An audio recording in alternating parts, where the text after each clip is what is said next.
Hey, I'm Jazz, the creator of the Human First Academy, and I'm going to give you a sneak peek into what's under the hood. Always a start here page, of course, with me doing a stunt with a pen. Yes, very spectacular, I know. But the key point, once you've watched that, is the dashboard. This is super exciting because every month I'm going to be inviting you to set some goals. Notice what the 3 things are that you want to do to achieve it and what potentially can get in the way. When you filled these goals in, I'm going to send you reminders to say, hey, how's it going, and help you keep accountable. The real veggie mince point of this are the toolkits. And when you click on toolkits, there are 4 different sections to help you become a fear fighter, a stack artist, a resilience ninja, and a positive disruptor.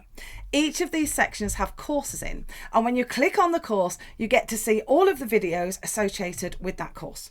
So you just click on it, watch the video. None of them are more than 10 minutes long, and when you've watched the video, there is, of course, a playbook, which if you download, keep it on your phone, you can answer the questions connected with that course. You don't have to print this out. We're going to save the planet. You don't need paper. Just keep it on your phone or your iPad or your laptop.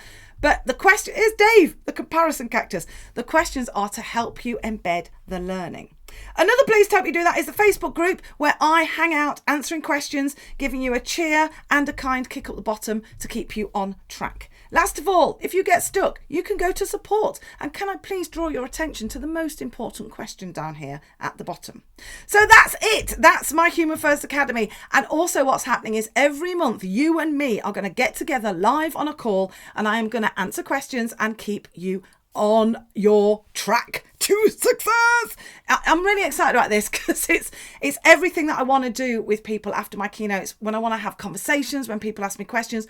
All of it is going to be here. This is Jazz World 2.0, and I can't wait to see you in it.